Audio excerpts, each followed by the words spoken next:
बहुत समय पहले की बात है। एक छोटे से गांव में एक लकड़हारा रहता था। वह अपने काम में बहुत ईमानदार था और बहुत ही मेहनती था। लकड़ा हर दिन पेड़ों को काटने के पास के जंगल में जाता। लकड़ा जंगल से लकड़ियां काटकर गांव में लाता और उन्हें व्यापारी को बेच देता और उससे जो भी पैसे मिलते उससे वह अपने और अपने परिवार का पेट पालता था। और लखाड़ा और उसका परिवार इस प्रकार के साधारण जीवन से सुखी थे।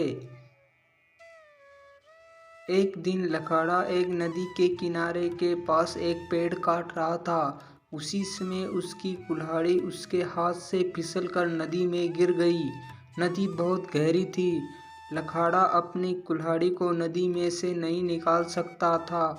लखाड़े के पास केवल एक ही कुल्हाड़ी थी जो भी नदी में गिर गई थी। लखाड़ा ये सोचकर बहुत चिंतित हो गया कि वह कैसे अपने और अपने परिवार का जीवन यापन कर पाएगा। वह बहुत दुखी था और उसने ईश्वर से प्रार्थना की। लखाड़े ने सच्चे दिल से प्रार्थना की तो नदी में से एक देवी लखाड़े के पास सामने प्रकट हुई और लखाड़े के से पूछा कि क्या समस्या है मेरे बेटे। लखाड़े ने समस्या बताई और देवी से अपनी कुल्हाड़ी प्राप्त करने का अनुरोध किया।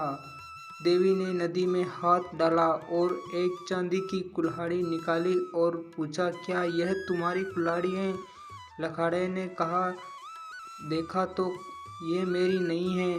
देवी ने अपना हाथ फिर से गहरे पानी में डाल दिया और एक स्वर्ण कुल्हाड़ी दिखाई और पूछा, क्या यह तुम्हारी कुल्हाड़ी है? लखाड़े ने कुल्हाड़ी को देखा और कहा, नहीं। देवी ने कहा, एक बार फिर देखो, ये बहुत बहुत मूल्यवान स्वर्ण कुल्हाड़ी है। क्या तुम्हें यकीन है कि ये तुम्हारी नहीं है? लखाड़े ने कहा, नहीं, ये मेरी नहीं है। मैं पेड़ों को सुनहरे कुल्हाड़ी से नहीं काट सकता। ये मेरे लिए उपयोगी नहीं है। देवी मुस्कुराई और अंत में फिर से पानी में हाथ डाला और लोहे की कुल्हाड़ी निकाली और पूछा, क्या यह तुम्हारी कुल्हाड़ी है? इस पर लखाड़े ने कहा, हाँ, यह मेरी कुल्हाड़ी है।